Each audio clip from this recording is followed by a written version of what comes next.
Welcome to Daksh academy लाडा YouTube channel. बच्चों, हमने प्रीवियस ईयर पेपर की जो क्वेश्चन सीरीज स्टार्ट की हुई है, आज उसी में हमारी नेक्स्ट क्लास होगी।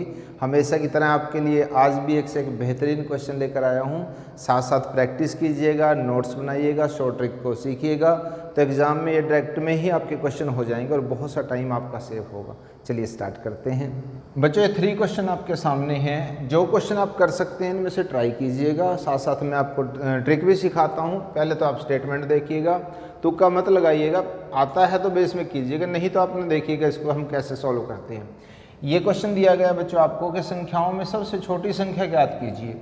कई बार बच्चे क्या करते हैं, अगर कंसेप्ट क्लियर नहीं है वो क्या करते हैं, या तो इनके बेस को देखते हैं भाई, जैसे 2 है तो ये सबसे छोटी होगी, या फिर इनकी पावर्स को कंपैरिजन कर लेते हैं। Is that clear?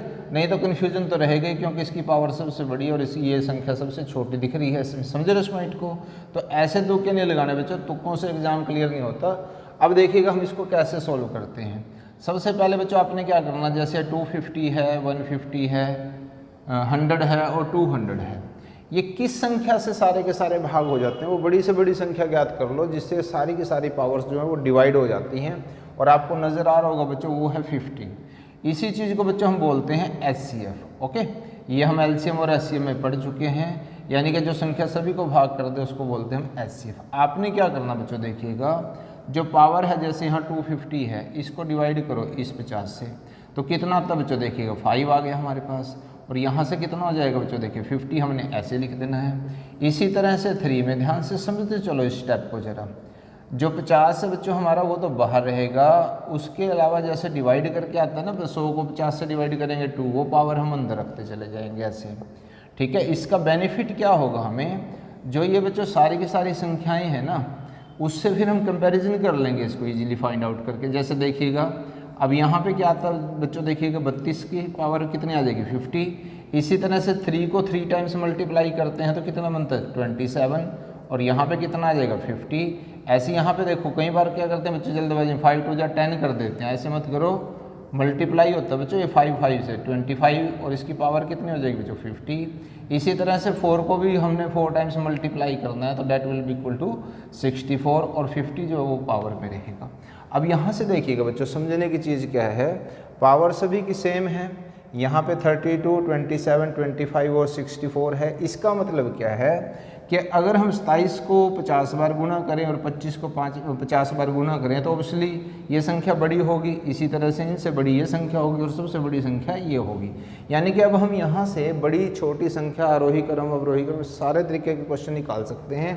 इस क्वेश्चन में हमसे पूछा गया था छोटी संख्या, तो छोटी संख्या का मतलब क्या, अब देखो बच्चों ये आंसर नहीं आएगा, आंसर आपका ये आएगा, क्योंकि ये इसको रिप्रेजेंट कर रही है। Is that clear? तो जो आंसर में आएगा वो आपका ये ऑप्शन होगा। क्लियर? अब ये देखिएगा बच्चों, ये क्वेश्चन मैंने लिखा हुआ है आपके सामने, ये आपने सॉल्व करना है और इसका आंसर कमेंट बॉक्स में लिखना है। ओके, अब इस क्वेश्चन को देखते हैं बच्चों, नेक्स्ट को। यहाँ पे देखिएगा, अगर आप सोच रहे हैं बच्चों इसका स्क्वायर लगाकर इसको ओपन करके फिर हम ABC की वैल्यू फाइंड आउट करें, बहुत लेंथी हो जाएगा। देखो जरा हमें इसकी वैल्यू फाइंड आउट करनी है, यानी कि अगर हमें A, B और C की वैल्यू मिल जाए तो हम उस वैल्यू को हम यहाँ पे पुट कर सकते हैं। अब यहाँ इस पर ज़रा ध्यान से देखो जरा इस चीज़ को। यहाँ पे राइट हैंड साइड में जो रिजल्ट आया वो बच्चों वो 0 आया हुआ है। तो हम क्या करेंगे बच्चों, अगर ये अंदर की संख्या ही 0 हो जाए, इस ब्रैकेट के अंदर जितना भी है ये सारा का सारा 0 के इक्वल हो जाए, तो फिर ये 0 0 0 और यहाँ से ये आ जाएगा 0। तो यहाँ पे 0 कब बनेगी, जब हम A की वैल्यू को 1 रखेंगे। ध्यान से समझो जरा, अपोजिट साइन में चलता चला जाएगा। B की वैल्यू क्या बनेगी बच्चों, यहाँ से देखिएगा -1। क्लियर है? और C की वैल्यू क्या बनेगी बच्चों, -1, और यही वैल्यू हमें चाहिए थी। तो इसका मतलब क्या है बच्चों, देखिएगा A की जगह पे क्या रखोगे, यहाँ पे 1, और इसी तरह से यहाँ पे विद साइन लेना है, ये बात ध्यान रखिएगा। कई बार बच्चे इसी में गलती कर देते हैं। ठीक है, तो 2 माइनस माइनस क्या हो जाएगा, प्लस, और यहाँ पे क्या हो जाएगा, देखो माइनस हो जाएगा। तो ये कितना बना बच्चों, देखिएगा 8 माइनस में 7 कितना है बच्चों, आंसर आ गया आपका 1। धीरे धीरे करके हर क्वेश्चन का हम बच्चों लेवल बढ़ाते चले जाएंगे, सीधे साथ साथ आप प्रैक्टिस के लिए बने रहिएगा। ओके, चलिए और क्वेश्चंस देखते हैं।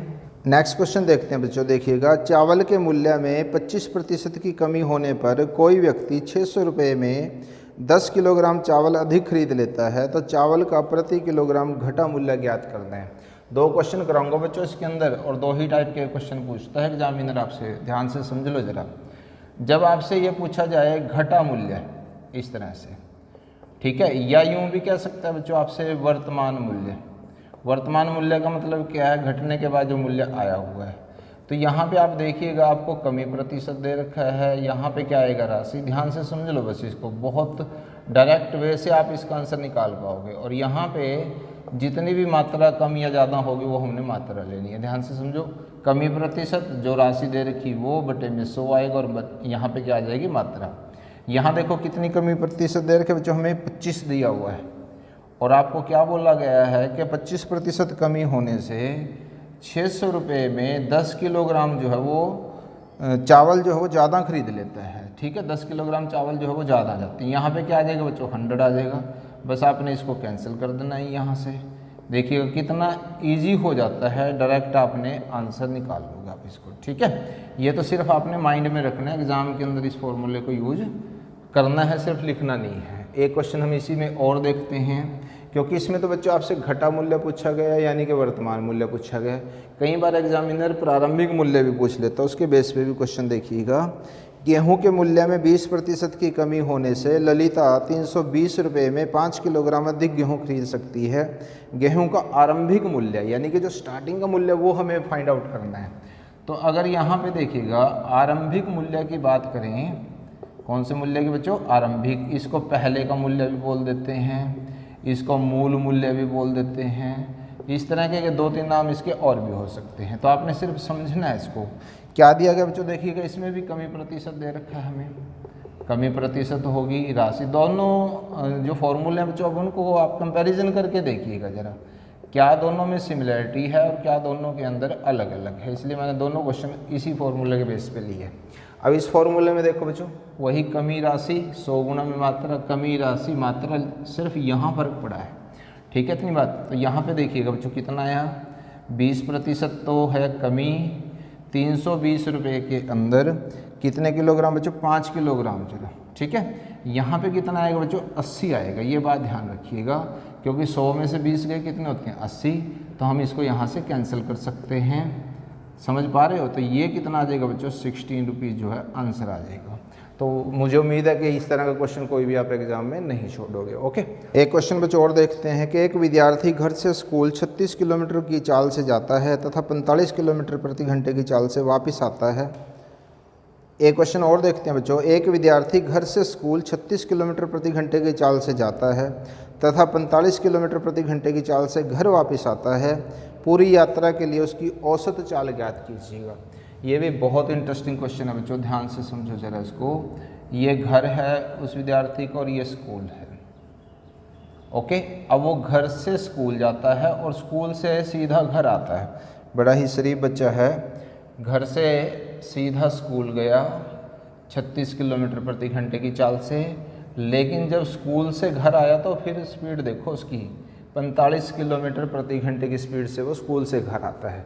अब देखो जरा, घर से स्कूल और स्कूल से घर, यहाँ पे एक चीज़ समझना ज़रूरी है, जब समान दूरी हो, क्या हो बच्चों, समान दूरी हो, तो औसत चाल का बच्चों एक बहुत ही बढ़िया आपको बताते हैं फॉर्मूला, डायरेक्ट आंसर, ठीक है। इसको बोल लेंगे बच्चों हम 2xy upon x plus Y. ये औसत चाल आती है अगर दूरी समान तय करी गई हो अलग अलग चालों से। तो ये x हुआ हमारा और ये क्या हुआ बच्चों, y।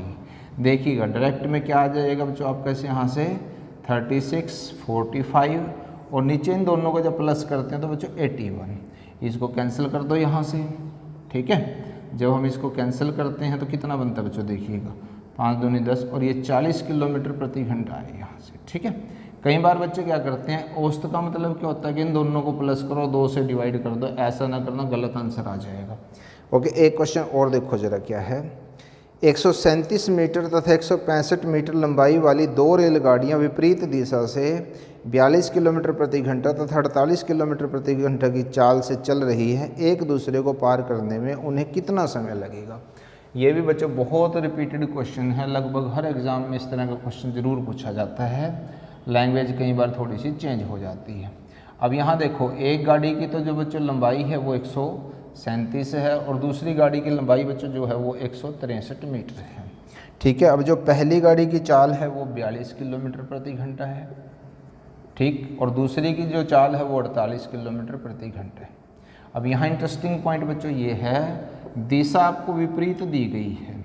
जब कभी भी विपरीत दिशा दी जाए तो आपने डिस्टेंस देखिएगा, डिस्टेंस तो दोनों की हमें प्लस करनी ही करनी है, चाहे समान दिशा हो चाहे ये विपरीत दिशा हो। ठीक है, लेकिन स्पीड में फ़र्क पड़ जाएगा बच्चों। देखिएगा, जब ये इस तरह से विपरीत दिशा में जाएंगे तो एक दूसरे की हेल्प करेंगी, और हेल्प हमेशा क्या होता है बच्चों, प्लस होती है। तो इसका मतलब क्या है, यहाँ से देखो 90 किलोमीटर पर हार, और 90 किलोमीटर पर हार को बच्चों देखिएगा ये मीटर में है, तो यहाँ भी हमें मीटर पर सेकंड चाहिए, तो 5/18 से आप इसको और मल्टीप्लाई कर देंगे। ठीक है, तो 18×5 = 90, यानी कि ये 25 मीटर पर सेकंड जो है वो इसकी चाल आई। अब हमें निकालना बच्चों टाइम। टाइम क्या होता है, डिस्टेंस बाय में स्पीड। डिस्टेंस कितनी है बच्चों, देखिएगा 300/25। तो यहाँ से जब हम इससे डिवाइड करते हैं तो कितना बनता है बच्चों, देखिएगा 12 सेकंड जो है वो इसका आंसर आ जाता है। आई होप बच्चों बाकी क्लासेज की तरह ये क्लास भी आपको बहुत पसंद आई होगी। सो वीडियो को लाइक शेयर कमेंट करना मत भूलिएगा, और चैनल पर नए हैं तो सब्सक्राइब जरूर कीजिएगा। नोटिफिकेशन बेल को जरूर प्रेस करें ताकि हर वीडियो की नोटिफिकेशन आप तक पहुंचती रहे। Thanks for watching.